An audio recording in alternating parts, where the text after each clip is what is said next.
Graça e paz. Amém. Glória a Deus. Bom é glorificar a Deus, não é, irmãos queridos? Eu pensando aqui nesses cânticos que eles entoaram, e eu já tenho pensado nisso há algum tempo,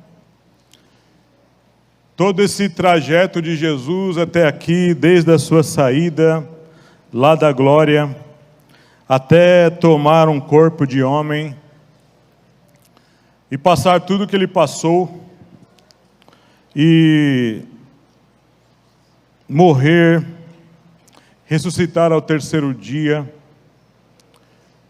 Irmãos, tudo isso foi uma conquista difícil. O que Jesus passou, ninguém conseguiria passar. E o plano era único, não tinha plano B. Jesus precisava vencer para conquistar as nossas almas. E hoje nós estamos aqui, irmão, por causa dessa grande vitória que Jesus conquistou na cruz, levando todos os nossos pecados, pagando literalmente todas as nossas dívidas. E hoje, irmãos, em Jesus nós somos mais do que vencedores. Hoje em Jesus nós somos livres, literalmente livres e libertos. Em Deus nós somos filhos, co-herdeiros com Jesus. E um dia reinaremos com Ele para todo sempre, irmãos. Essa vitória de Jesus foi muito grande. Eu gostaria que você abrisse a sua Bíblia, lá no Evangelho de Lucas, capítulo 15. Verso 31 e 32.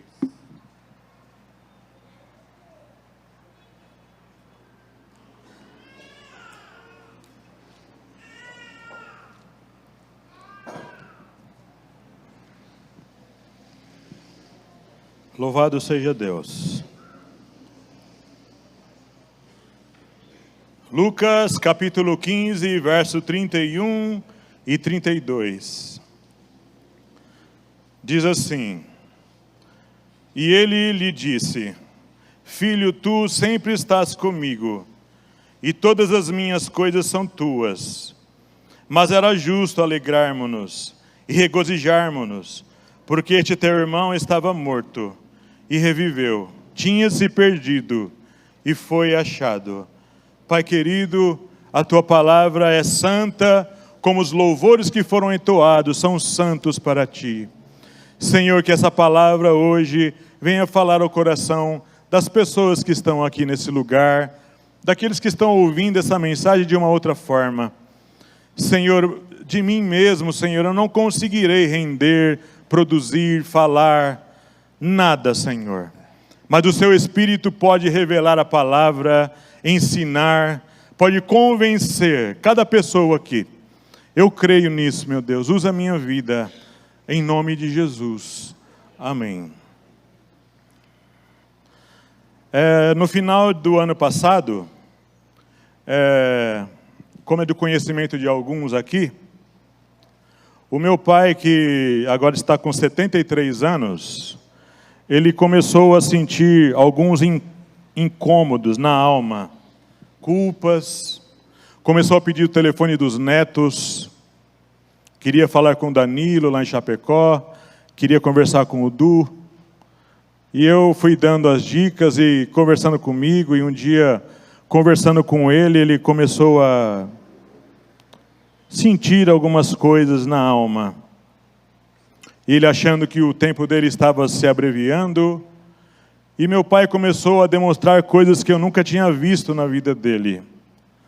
Palavras de afeto, palavras de carinho, palavras misturadas também com um pouco de culpa. E ele perguntou: será que Deus ainda me aceita?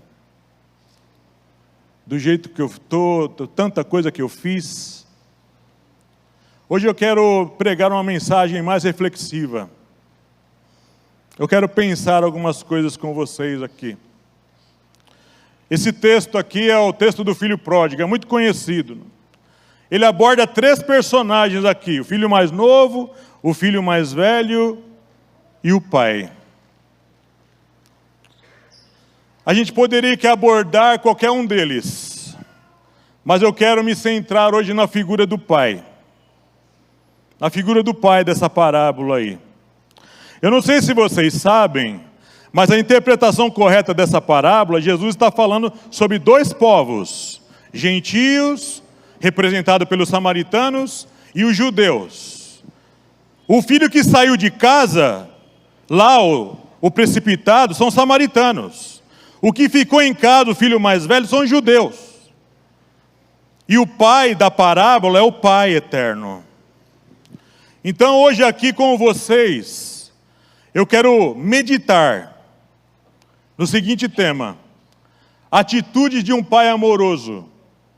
Atitudes de um pai amoroso. Qual a primeira atitude? Fica aí no capítulo 15 comigo, dessa parábola de Lucas. A primeira atitude do pai amoroso está aí no versículo 12, a parte A, que diz assim: e o mais moço deles disse ao pai: pai, dá-me a parte da fazenda que me pertence. A primeira atitude de um pai amoroso é que ele tem diálogo com os filhos. Ele deu toda a abertura para os filhos conversar com ele sobre herança. Talvez você foi criado num lar que o seu pai é meio brutão, duro, demais, com palavras sem carinho, ou criado no Nordeste, como o meu pai foi.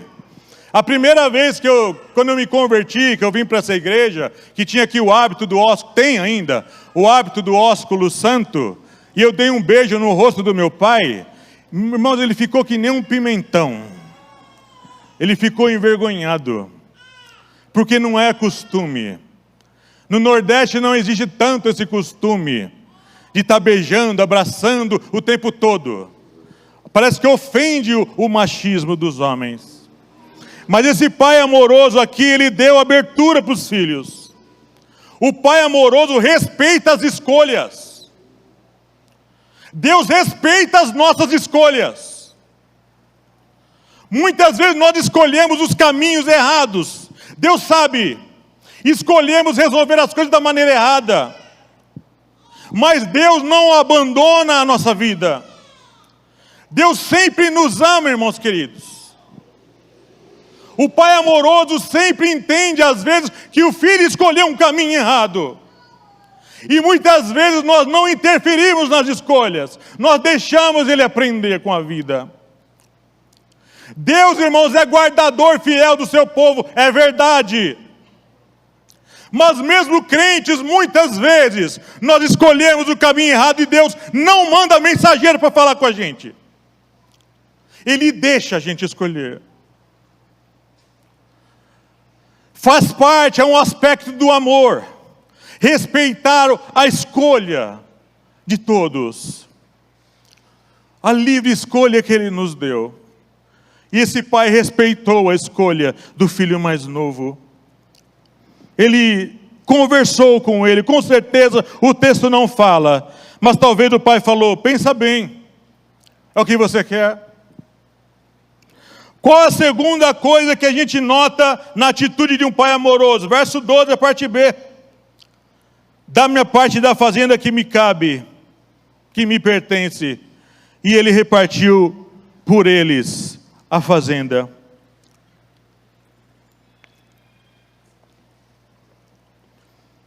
A segunda característica de um pai, a atitude de um pai amoroso, é que ele é bondoso, repartidor. O pai amoroso é repartidor, ele é bondoso. Irmãos, pensa bem no tanto de coisa que Deus todos os dias reparte conosco. Ele repartiu Jesus conosco. Deus reparte a vida dele todo dia com a gente. Deus repartiu e repartirá a sua herança eterna com homens como eu e você. Todos os dias Deus visita você com saúde, visita você com oxigênio. Todos os dias você tem comida no seu prato. Todos os dias você levanta com saúde e respira. Deus está repartindo vida com você todos os dias. O Deus da Bíblia é bondoso, é repartidor. Ele compartilha, não é egoísta. Ele dá tudo que Ele tem para nós. E Ele fez isso aqui. É uma coisa interessante que você vai ver nessa narrativa, que lá na frente, o filho mais velho falou que não recebeu nada. Mas olha o verso 12, que diz aí: dá-me a parte que me cabe. E ele repartiu por eles a fazenda. Os dois receberam a herança. Irmãos, você tem noção do que nos espera na eternidade? A repartição que Deus tem para nós na eternidade é até difícil de listar e falar. Uma cidade santa. Que mais? Vida eterna. Que mais? Glória eterna. Que mais? Uma vida sem doença. Uma vida sem tristeza. Uma vida de paz eterna. Uma vida com alegria eterna. Não precisaremos mais viver as tribulações dessa vida. Teremos ali a companhia de Jesus, a companhia do Pai, a companhia dos anjos. Aquele seu pai que partiu com Jesus, você terá a companhia dele lá também. Estaremos com Abraão, Isaac, Jacó, com Pedro, com Paulo, com todos os irmãos que partiram no Senhor. Ali será repartido com todos e para todos. Outra coisa que nós vemos na atitude de um pai amoroso. Versículo 17. Diz assim: e caindo em si, disse: quantos trabalhadores de meu pai têm abundância de pão, e eu aqui pereço de fome. Esse texto aqui, essa parte, pode estar falando com alguém que se afastou. Quantas pessoas um dia conhecem Jesus, são batizadas nas águas, não é? Vivem uma vida plena na presença de Deus, casam na igreja, veem os seus filhos crescer no ministério, tocando um instrumento. Por algum motivo na vida a pessoa se afasta. Alguma coisa acontece e ele desvia do caminho. Ele sai da casa de Deus. Mas sabe uma coisa interessante com pessoas desviadas, com quem eu já conversei? Todas essas pessoas têm uma lembrança firme do Pai. Na igreja a minha vida era melhor, Nilo. Na igreja a minha vida era muito melhor. Eu passava tribulações, mas Deus sempre me ajudava a passar. Eu sempre vencia depois. Deus sempre abria uma porta, criava algum caminho e eu saía e continuava vivendo a minha vida com Deus. Sabe uma coisa interessante na atitude de um pai amoroso? Você sempre vai lembrar das coisas boas que Ele faz. Se eu pedir aqui, perguntar aqui para alguém, você tem pelo menos um testemunho a contar de alguma coisa que você lembra que Deus já fez na sua vida? Todo mundo aqui vai ter uma palavra. Todo mundo aqui vai ter uma lembrança, ou muitas lembranças, do que Deus fez. Quantas vezes você estava sem dinheiro, hein, irmão? Na lona total. Como a gente ouve muito, sabe, de alguns, que hoje não têm emprego, estão passando tribulação, mas eles contam: não falta nada na minha geladeira. Não falta nada na minha casa. Quantas lembranças boas você vai ter dos dias difíceis que você passou, dos momentos de enfermidade que você passou, das lutas terríveis que você passou. Mas você pode abrir a boca e falar: Deus esteve comigo o tempo todo. Deus me sustentou o tempo todo. Muitas e muitas vezes Deus veio com livramento. Deus abriu portas onde não tinha porta. Houve muitos momentos na minha vida que não tinha saída. Era só Deus, era só Jesus. E isso continua ativo para o povo de Deus. Deus continua sendo a saída para o seu povo. Deus continua sendo a abertura abençoando pessoas nos momentos mais difíceis da nossa vida.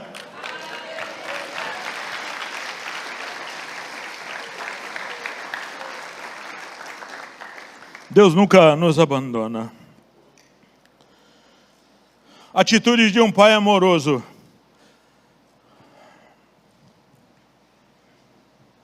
Verso 20. O vento aqui está virando a página. Verso 20. A parte B.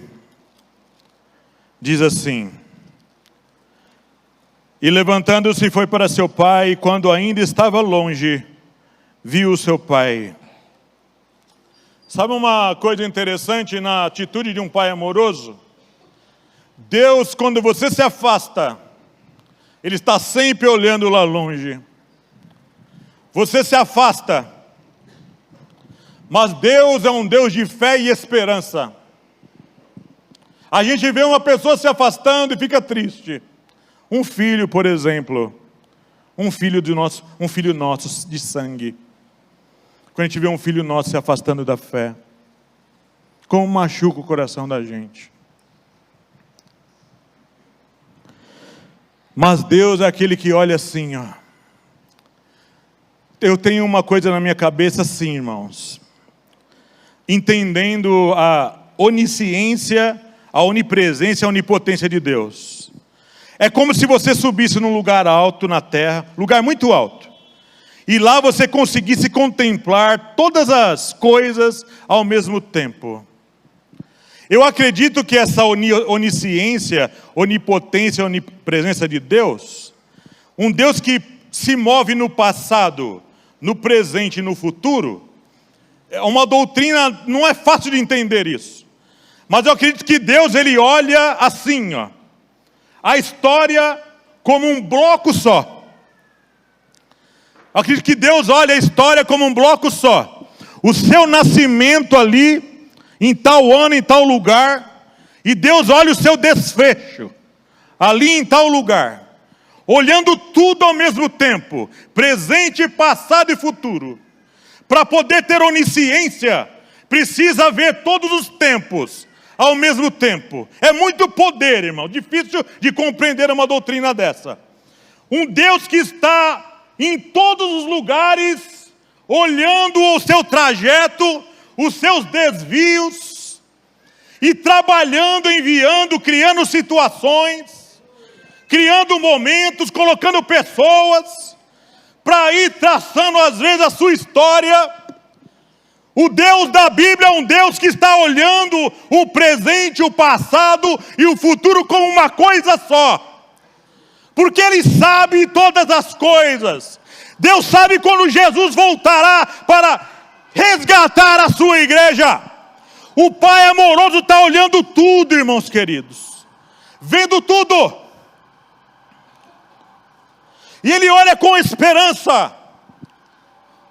Ainda que Deus é onipotente, conhecedor, dono de todas as coisas, Ele cria situações para você tomar decisão. Mas Deus não pode interferir na sua escolha. Ele precisa enviar situações para você entender que Ele crê, Ele espera que você volte. Ele olhava o filho pródigo lá afastado. Eu acredito que um dia ele vai voltar. De longe o amor dele olhava de longe. Eu não perdi, eu tenho esperança que o meu filho vai voltar. O pai amoroso nunca desiste. Ele está sempre olhando. E no verso 20, aí mesmo na parte C do versículo, você olha aí o que está escrito. E se moveu de íntima compaixão, correndo, 4 atitudes: íntima compaixão, correndo, lançou-se-lhe ao pescoço e o beijou. O pai amoroso não tem vergonha de manifestar gestos de afeto. O pai amoroso não tem vergonha de correr atrás do filho. O pai amoroso não tem vergonha de correr, abraçar e agarrar e beijar o seu filho. Se você está aqui hoje afastado dos caminhos de Deus, Deus está esperando com você com beijos, com abraços, com gestos de afeto. Deus ainda te aceita do jeito que você está, mesmo com as roupas sujas e imundas que você sujou lá fora. Deus jamais desistiu de você. Continua enviando palavras, profetas, homens e mulheres de Deus, para te trazer de volta para o caminho dele.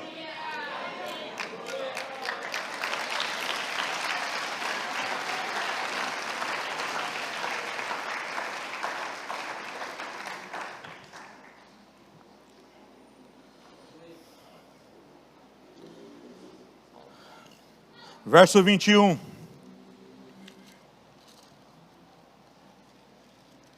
Verso 21. E o filho lhe disse: Pai, pequei contra o céu e perante ti, e já não sou digno de ser chamado teu filho. O verso 22, o pai chega e fala. Sabe uma coisa interessante na vida de um pai amoroso? Nas atitudes de um pai amoroso? Quando a gente volta, ele não está interessado. O pai amoroso não está interessado nos seus discursos, das coisas erradas que você fez. Se você ler o texto bem, você vai ver que ele maquinou um discurso. Vou lá, vou falar com meu pai, vou falar, pequei contra o céu diante de ti, não me trata mais como um filho, me trata como um dos seus trabalhadores. O pai corta o discurso dele. O pai cortou o discurso dele. Irmãos, quando a gente volta para os caminhos de Deus, essa palavra está falando com alguém aqui que precisa voltar hoje, ou que precisa encontrar a Deus hoje. Essa palavra foi toda preparada para você. Se você está dentro da casa do Pai, se você anda na presença de Deus firme, continue. Continue. Mas essa palavra é para você. Venha em atitude de arrependimento verdadeiro. Volte para a casa do Pai. Volte para aquele lugar que você nunca deveria ter deixado. Volte logo. O Pai não está interessado em que você fale das suas culpas. Ele só quer que você se arrependa de todo o seu coração. E uma coisa interessante que o filho mais velho não aceitou, se você olhar aí no versículo 22 desse capítulo, no versículo 22 ele fala assim, ó: Mas o pai disse aos seus servos, cortou o discurso dele, sem rancor, sem mágoa no coração, sem amargura, sem pensar no que o filho fez, mas disse aos servos: Traze depressa a melhor roupa, veste ele, põe nele um anel na mão e sandália nos pés.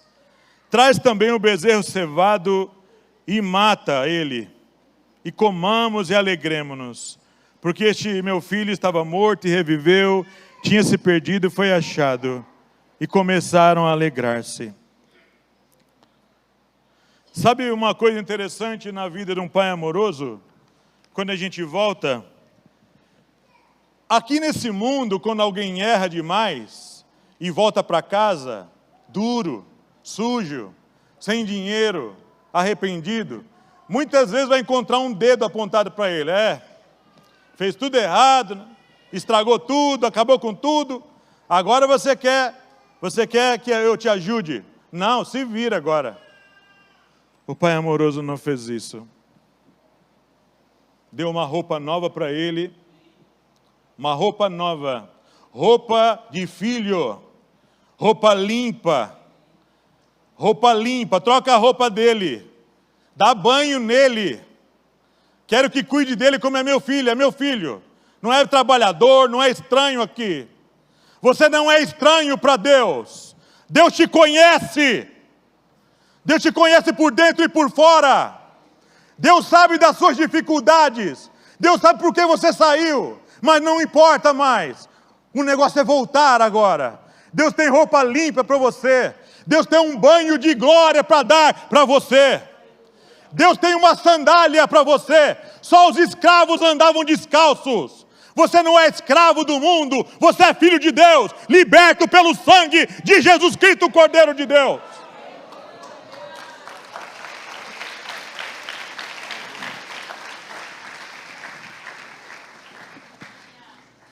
Põe roupa limpa nele, dá banho nele. Corta o cabelo dele, no meu caso não ia ter esse problema.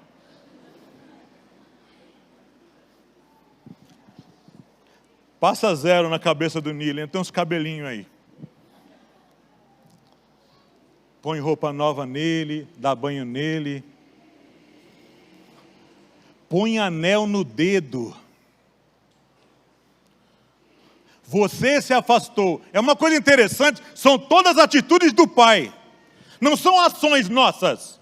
São ações de fora para dentro. São ações de quem está de fora.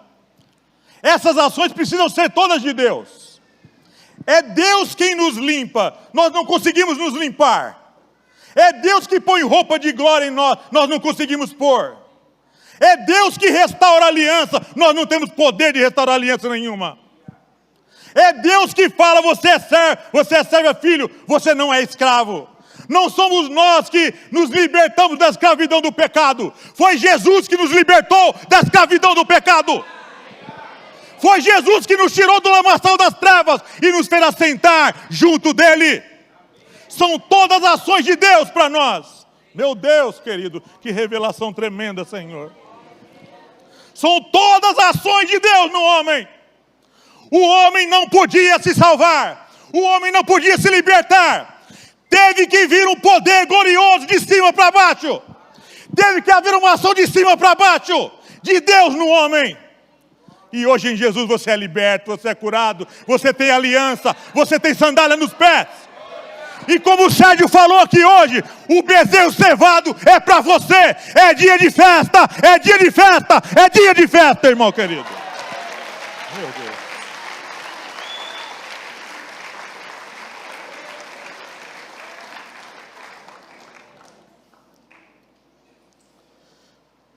E uma coisa interessante, aí no versículo 23 e 24, desse capítulo 15, é que traz o bezerro cevado, matai e comamos, o verbo está no plural, comamos e alegremo-nos, porque este meu filho estava morto e reviveu, tinha se perdido e foi achado, e começaram a alegrar-se. A festa não era só para a família, a festa era para todos os amigos. Irmão, quando alguém volta para a casa de Deus, tem que fazer festa para todo mundo, tem que se alegrar. Imagine o tanto que a gente sofre saindo da casa de Deus. Quando você volta é dia de fazer festa. Não é só festa da família, é festa de toda a família de Deus. Toda a família. Vamos fazer festa para todo mundo. Meu Senhor. E no verso 31, já estou acabando a minha mensagem. No verso 31, diz assim, ou melhor, no verso 28, a parte B, diz assim, e saindo o pai estava com ele. Estava com quem? Com o filho mais velho. O filho mais velho simboliza os judeus ali. Mas no nosso meio pode simbolizar aqueles crentes que estão há muito tempo na casa. Nunca se afastaram, né? Foram batizados, estão firmes até hoje. Nunca saíram. Nunca desviaram da fé. Estão firmes. Aí de repente ele vê um irmão desse voltando. E esse irmão começa, tem toda aquela tensão, toda aquela alegria para ele. E às vezes aquela pontinha de ciúmes. Pô, o cara chegou aí agora, maior festa para ele. Eu estou aqui maior tempo na igreja, não acontece comigo. Sabe qual a atitude do pai amoroso? Estava com ele, insistia com ele. Sabe o que um pai amoroso faz? Ele é apaziguador. Ele é apaziguador. Ele junta as pessoas. É assim que a gente tem que ser. Apaziguar, irmãos. Nós não somos agentes de confusão. Nós não estamos colocados aqui para eu colocar um contra o outro. Mas reatar alianças, firmar convívios, firmar de novo amizades. O pai amoroso faz isso. Quando ele vê um filho e uma filha brigando dentro de casa, ele vai e une os dois. Não aparta. Não briga, não coloca um contra o outro. O Pai amoroso faz isso. E Ele fez aqui para o filho mais velho. Ainda que o filho mais velho não aceitou, mas o Pai amoroso fez isso. E no verso 31, diz assim, Ele lhe disse, filho, tu sempre estás comigo, e todas as minhas coisas são tuas. O Pai amoroso não faz acepção de pessoas. Ele é justo com todos.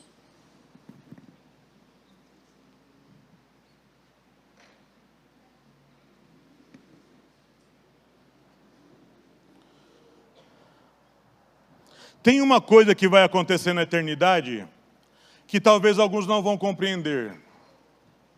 Mas isso já acontece aqui na terra. Se você vê lá em Apocalipse, está escrito assim, e cada um foi galardoado segundo as suas obras. E diz que também aqueles que vão para o inferno, que vão lá para o lago de fogo, e cada um foi julgado segundo as suas obras. Deus sempre será inteiramente justo. Na eternidade com Deus, haverá diferenciação de um para outro. Não por questão de injustiça, mas questão de justiça.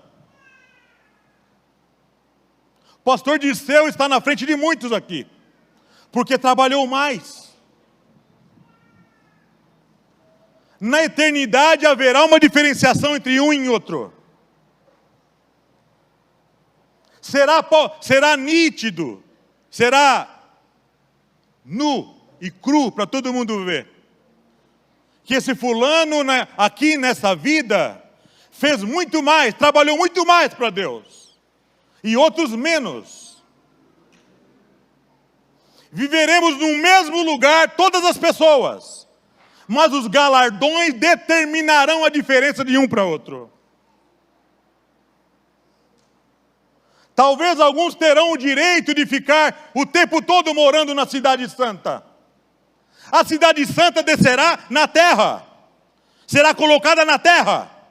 Não tem essa história de crente morar no céu. Não tem um texto na Bíblia que diz que a gente vai morar no céu. Isso é uma doutrina inventada. Tem vários textos que dizem que vamos morar na terra, na nova terra, na nova terra. E a nova Jerusalém desce do céu e é colocada na terra. E o trono de Deus e o trono do Cordeiro estará na cidade. Está escrito nas Escrituras isso. Mas a gente embarcou nessa doutrina que vamos morar no céu. E será nítido e claro para todos verem. Todos verem a diferença de um para outro. Assim como na eternidade sem Deus, onde estará o diabo, o anticristo, os demônios e todos aqueles que estão sem Deus, será diferente a questão do sofrimento. As pessoas não vão sofrer em níveis iguais. Serão julgados segundo as suas obras, e o juízo será dado a cada um, segundo o que fizeram por meio do corpo. Assim como na parábola aqui, Deus é totalmente justo com os dois filhos. Tanto com os judeus como com os gentios, nós. Assim será na eternidade sem Deus e na eternidade com Deus. Por isso que nós temos que aplicar a nossa vida em fazer boas obras e servir a Deus com mais e mais intensidade. Isso refletirá na eternidade. Vai refletir na eternidade. No dia que eu ensinei aqui escatologia, que eu falei, entrei nesse aspecto da questão da eternidade, de céu e inferno, que os crentes viverão para sempre aqui nessa terra. Tem vários textos no Velho Testamento, né? Jesus fala, lembra do texto das bem-aventuranças? Bem-aventurados os mansos, porque eles herdarão a terra. Herdarão a terra, está escrito lá. Jesus falou. Eu falei aqui que não vamos morar no céu. Acabou o estudo naquele dia, uma irmã saiu aí do meio do povo aí, ela veio toda brava, batendo o pé no corredor. Se o senhor não quiser morar no céu, o senhor não mora, mas eu vou morar. Eu falei, amém, fique na paz. É difícil falar certas coisas quando nós estamos acostumados e ensinados da maneira errada. E finalmente, as atitudes de um pai amoroso, está no verso 32, para finalizar essa mensagem. No verso 32, diz assim: mas era justo alegrarmos-nos e regozijarmos-nos, porque este teu irmão estava morto e reviveu, tinha se perdido e foi achado. O pai amoroso, irmãos, ele nos conscientiza sobre a atitude de amar as pessoas que caíram, que estão caídas. Nós crentes precisamos aprender a amar os caídos. Quando meu pai chegou aquele dia lá, conversando comigo, eu sei que estava diante de um homem que é o meu pai, que viveu muitas coisas ruins na vida, como eu vivi. Mas o meu pai ali, ele não precisava de dedos acusando ele. Ele não precisava de uma mão batendo nas costas dele. Agora, pai, bem feito para o senhor. Não. Meu pai precisava de um ombro amigo. Precisava de um filho que conhecia a verdade, que era eu. Precisava de alguém que ensinasse o caminho para ele. Um homem de 53 anos vai ensinar um de 73 agora, que é o meu pai. E eu então falei: pai, vamos fazer o seguinte, eu vou vir aqui, certo? Eu vou vir aqui, vou ensinar o senhor, sabe, sobre os princípios básicos da fé em Cristo, e o senhor vai se batizar. O senhor quer? Eu quero. Eu quero. E no meio do caminho, meu irmão, que começava a ouvir lá, ficando ouvindo, meu irmão embarcou também, eu peguei ele também. Peguei os dois, falei assim: tal dia termino o estudo e tal dia eu venho batizar vocês. Tá certo? É o que nós queremos.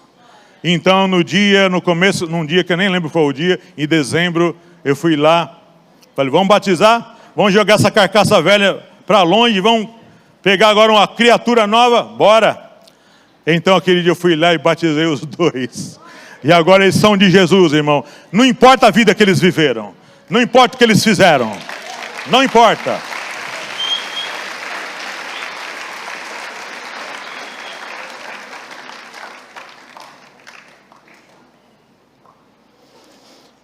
Eu finalizo aqui essa mensagem.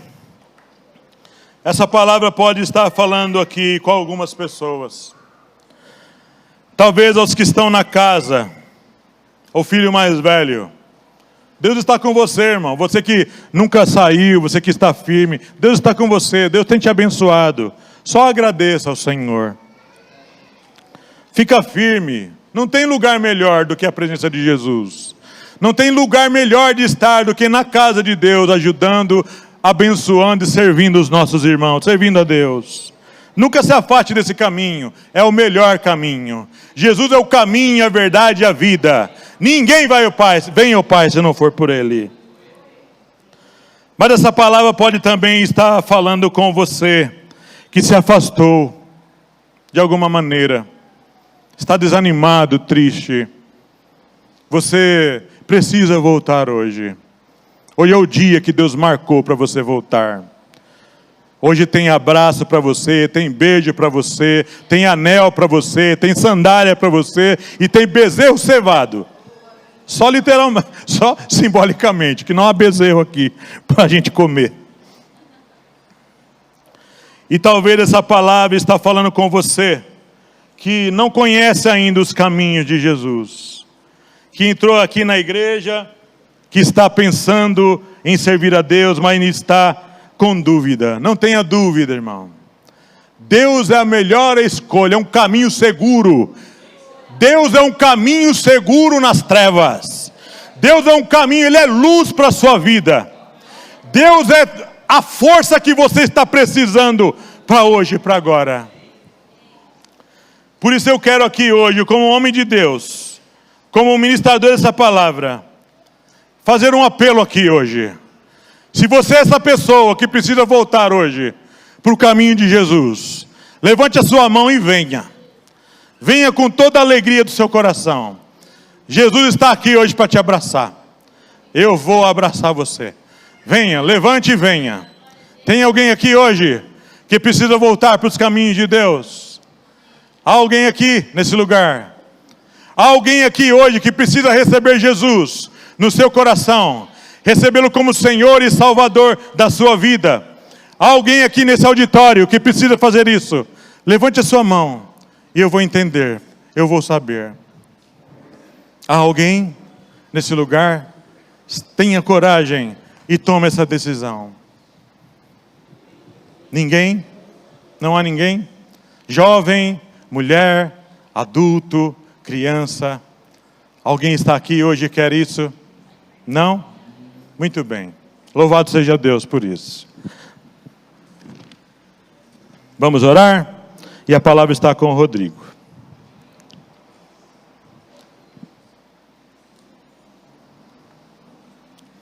Pai querido, eu quero te agradecer por esta hora, por esse momento, por essa palavra. Que o Senhor fale com cada coração, Senhor. Que o Senhor nos anime, nos fortaleça. Continue, Pai, nos incentivando a te servir mais e mais, da melhor maneira possível. Pai, o Senhor é bom demais com a gente. Nós somos gratos pela vida do Senhor na nossa vida. Nós somos gratos pelo seu amor dentro de nós. Nós somos gratos por toda a provisão que o Senhor tem derramado sobre as nossas vidas. Senhor, se há pessoas aqui nesse lugar que precisam da sua provisão, do seu socorro, da sua ajuda, sê com eles nessa hora, Pai. Envia a tua bênção sobre esta vida. Nós te pedimos, Pai, nós somos gratos, em nome de Jesus. Amém. Deus abençoe, irmãos.